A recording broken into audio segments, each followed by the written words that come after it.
I want you to remember that your ovaries start to go into retirement. So your whole system, your hormonal system is going to start to slow down. Your ovaries stop releasing as many eggs, which means that you are left with less progesterone, less estrogen. When you are losing estrogen and progesterone because there are less eggs being released, you are not just losing those hormones. You are losing, I'm going to count them right here, 1, 2, 3, 4, 5, 6 other neurochemicals. And I'm going to go through these neurochemicals right now. So not only are you losing estrogen and progesterone, but you're losing these 6 other neurochemicals that kept your brain working right. That is 8 neurochemicals. So if you do not feel like yourself anymore, there is a neurochemical explanation. 8 neurochemicals that affected your moods, affected your behavior, that kept your memory in check. 8 of those. This isn't just one, 8 of them are gone. And there are things you can do to bring back these 6 neurochemicals that were stimulated by estrogen and progesterone. And I'm going to walk you through those today. But what I want you to see is this bigger picture of what is happening and why you don't experience joy, why you can't think straight, why you are having trouble sleeping, why you're anxious all the time. It is not your fault. You have lost 8 neurochemicals. Here's how this works. There are 3 forms of estrogen. So you have estradiol, estriol, and estrone. Estradiol is the diva. She has been showing up for you over and over and over again. She is the most powerful form of estrogen, and she has allowed an egg to be released. Every single organ system in our body has a receptor site for estradiol. So think about this for a moment. When you had a cycle, what happened was around day 8 or 9, estradiol was peaking, maybe around day 10. She hit her peak, which allowed an egg to be released.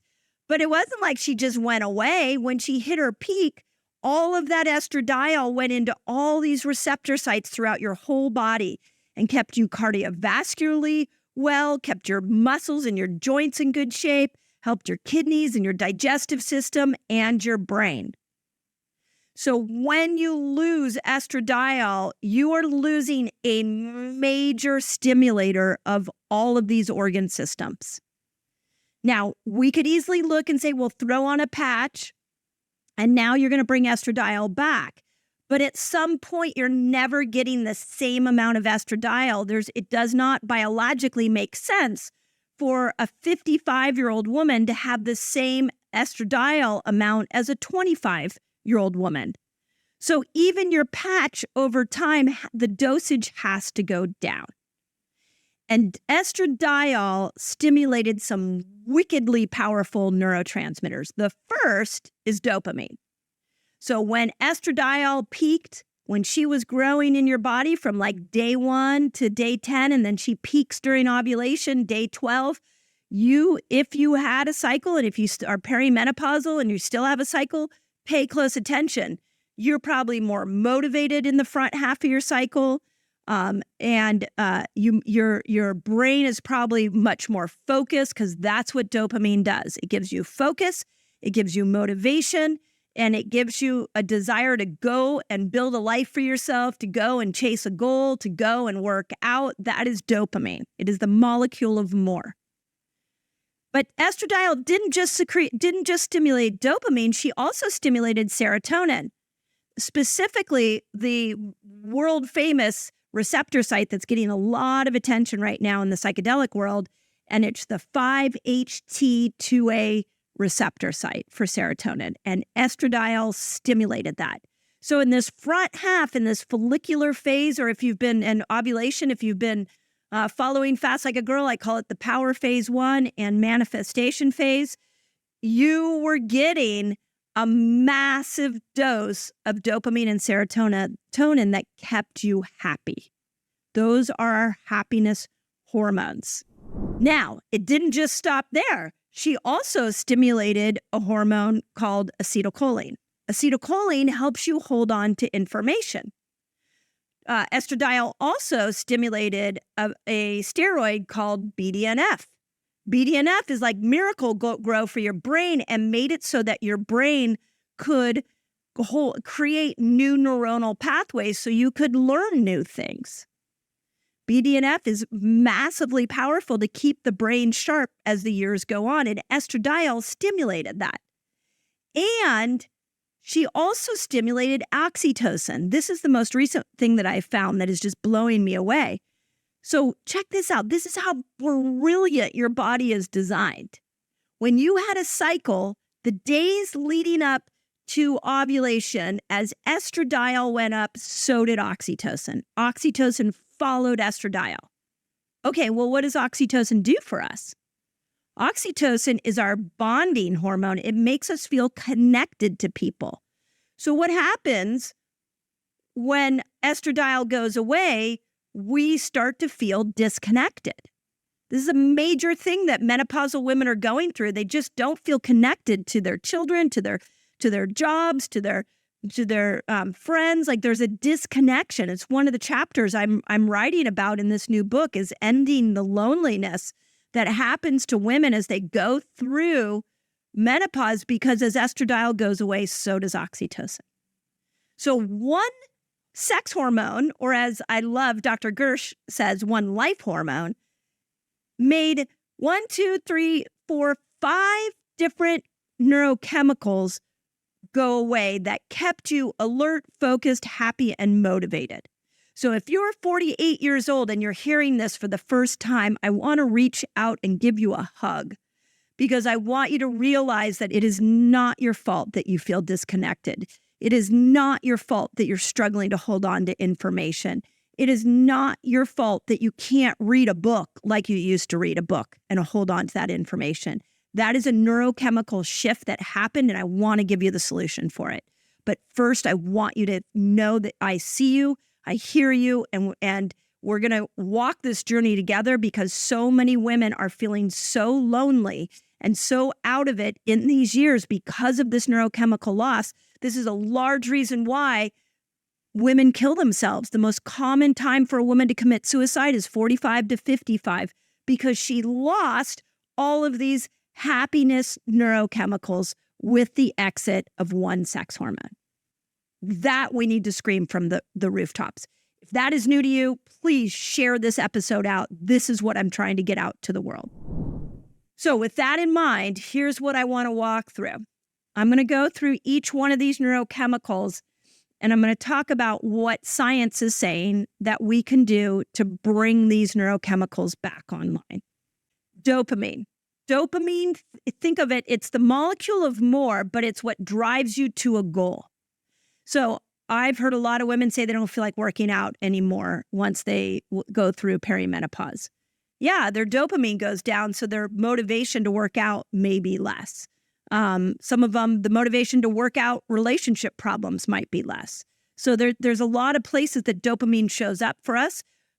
We also can get, like, I can tell you that I have found over the years, over my perimenopausal years, that I've just become more and more and more of a dopamine junkie, because my body's not making as much of it, so I have to go searching for it. It's like addicted to go search for it. So it'll search for it in buying things, it'll search for it in eating food. It'll search for it in new experiences. I just came back from 4 weeks in Europe, and I am in the process of resetting my dopamine system, because it was so exciting, so many things going on, that I was like, I gotta reset this system, and resetting your dopamine system is no fun. It's been, last couple of days have been a little brutal, but I know that they're really going to help me be able to get small joys out of life. When you're dopamine saturated, nothing brings you joy. The trick with dopamine is that you want to create momentum. You don't need motivation with your life or your goals. You need momentum. This means you want to create small little wins. So if you are trying to lose weight and it feels like a daunting task and you're in your perimenopausal years, we need dopamine to get you to the gym. So maybe you can't get to the gym, or maybe you can't get out and walk or go work out for like an hour. So just allow yourself to go on a 5-minute walk. Just put your sneakers on, go on a 5-minute walk, and when you come back in, high five yourself and acknowledge that you made it out the door with your sneakers on your feet and you got out and you went and did something good for you, even if it's 5 minutes. So if you're struggling with a task, chunk it down. Stop trying to take it on in this big totality because you don't have as much dopamine. You got to create new dopamine hits for yourself. The other thing to remember is that dopamine loves novelty. So switch things up. You might have to switch up your routine where maybe you're fasting in the morning. Maybe all of a sudden you fast in the evening. Maybe you are driving a certain way to work every day. Now it's time to drive a different way. Maybe you need a new gym to go to. You got to go find dopamine. Will love it if you can go into new experiences. So go and find those new experiences to keep your motivation up. Okay, second neurotransmitter that estradiol stimulates is serotonin. So when we hit a goal, so let's use, I recently bought a new car. I love my new car. It's the nicest car I've ever driven in my entire life. And when I got in it, the dopamine was just filling my brain. It was like, wow, this is a dream come true.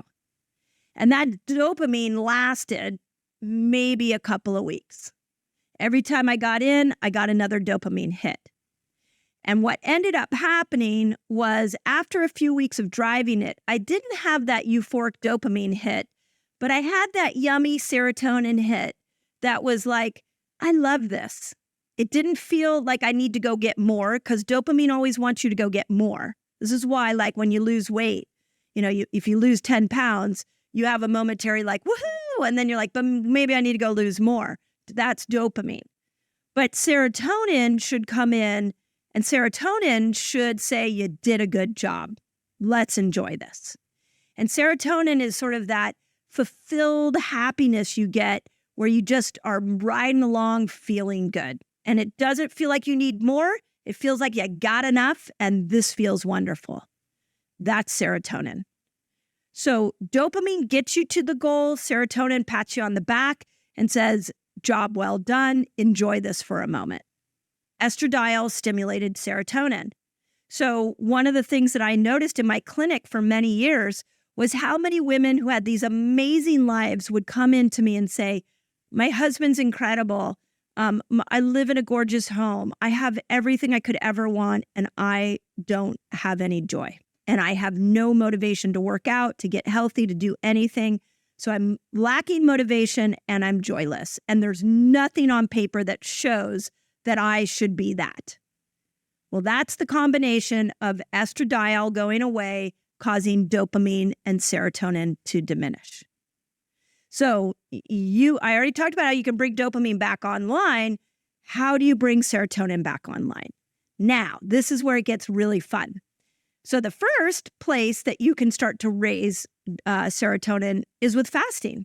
And this is really cool. It's a study I didn't even put in the book in Fast Like a Girl. So you're getting it here for the first time. It's actually going in the new book. And it showed that a 9-hour fast was enough to upregulate to stimulate serotonin by stimulating the 5-HT2A receptor site is what, and I assume it's doing this through ketones. The study didn't say that. But it stimulates this receptor site that upregulates serotonin and gives you an antidepressive effect. So small doses of fasting. It doesn't have to be a big dose. It can be a small dose, a 9-hour dose, and you can have that antidepressive effect. That's huge. This, I get asked a lot, like, well, what's the number one thing that menopausal and perimenopausal women should do? And I still stick by fasting, because not only is it going to help you with weight and mental clarity, but it also helps with things like depression, like we're seeing with the serotonin receptor. Well, the second tool that you have is exercise, but not just any exercise. If you want to get more serotonin, intensity matters. The higher the intensity exercise, the more you're going to stimulate that receptor site that will upregulate serotonin. So this is why I love short HIIT training style exercises. We do in my Reset Academy, we do a Saturday morning workout where we do 15, 20 minutes of high intensity workout followed by community talk. And it's hitting all kinds of neurochemical upswings this one morning in our academy. The workout gets serotonin, the community talk gets oxytocin, which I'll talk about in a moment, and giving my community new information stimulates neuroplasticity, BDNF, and acetylcholine. So I know that this one Saturday morning is having this tremendous effect on everybody that sits there and listens. But it's the high intensity exercise that makes a big difference. And then the third thing we have for serotonin is something newly emerging, and more people are learning about it, and it's microdosing psilocybin. So psilocybin is a mushroom. It's a psychoactive mushroom. When you microdose it, you do not get the psychoactive piece. You only get the stimulation of the 5-HT2A receptor site. And so it upregulates serotonin and gives you a level of happiness, not an over-the-top happiness, a very just contented, lovely feeling. And there is great research out on microdosing psilocybin. There's another, I guess you would call it a psychedelic that many are using or are experiencing, is San Pedro, also has great research without the psychedelics. So that's dopamine and serotonin. Then if we go into acetylcholine and BDNF, estradiol stimulates acetylcholine and BDNF, which is neurochemicals that help us hold on to memory. And so if we don't have estradiol stimulating these neurochemicals, then we've got to find other ways to create what we call neuroplasticity. So neuroplasticity is creating new neural connections in your brain. I like to call these new connections baby neurons, that they're like little baby neurons in your brain that are ready for you to train them how to think. They're ready for you to hold on to information so that you can do amazing things in life. I'm a lifelong learner, and so I love learning. And when I started to lose estradiol, losing acetylcholine and BDNF, and I couldn't hold on to information as well, that bummed me out. So I had to go find new ways to create these new neuronal connections to regrow my baby neurons so that they could start to grab onto new information. So here's what I found, and there's a ton of research that I'm, again, putting out in the book, but here are some of the things that I found. We're back at exercise. HIIT training, high intensity, will increase BDNF, which is brain fertilizer for the brain. So now you're increasing your ability to hold on to new information, and you're increasing serotonin from one 15, 20-minute HIIT training workout, high intensity workout, which is amazing, right? So weightlifting, when you break down muscle, what you're doing is you create a metabolite that goes up into the brain and it stimulates BDNF.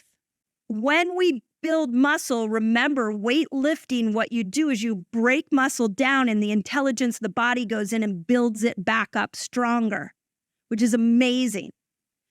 It's in that breakdown that a metabolite gets formed that also makes your brain stronger and lets you hold on to information. A really great way to absorb information is to listen to a podcast like this while you're working out. If you want to hold on to this information, if this is like, you're trying to take notes, go back and listen to this again.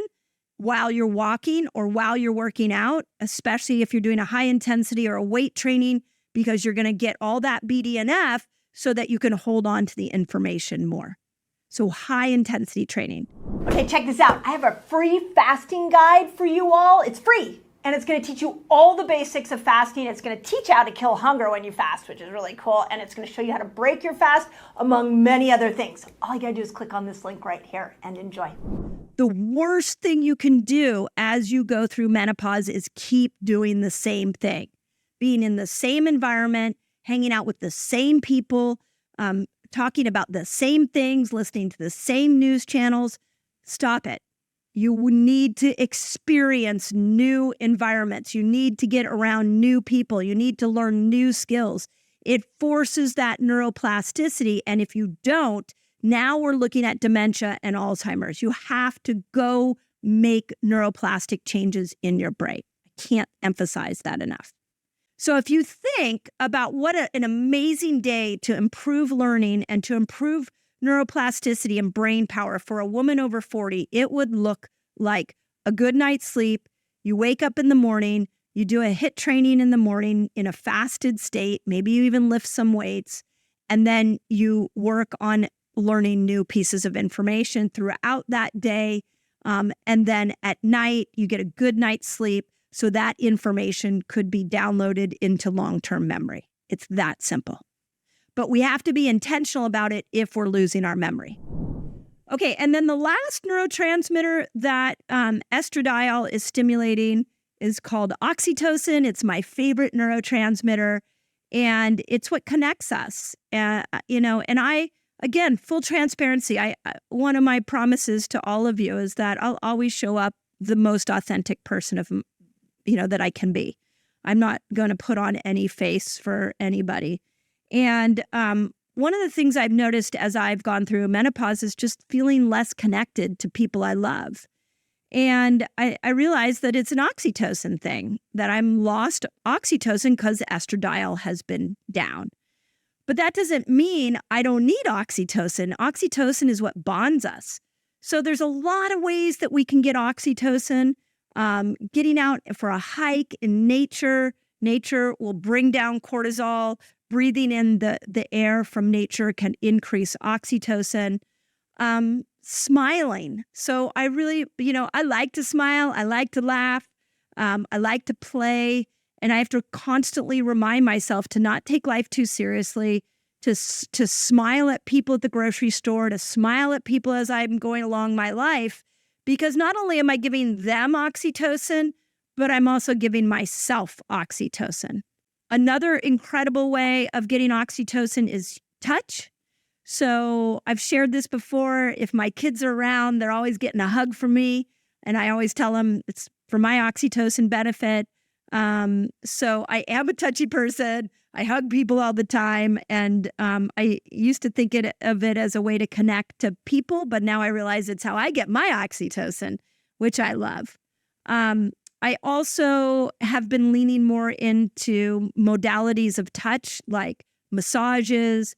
I was at the Six Senses spa in Ibiza, and I got the most exotic massage I could, with singing bowls and all kinds of strange vibrational sounds and crystals put on me, because all I could think was this is going to be really good. It's going to help with oxytocin. So if you have the resources to go and get a massage, I highly recommend it. A chiropractic adjustment, anything where touch is involved in a safe way. And please, this is about safety first, but loving touch can increase oxytocin for sure.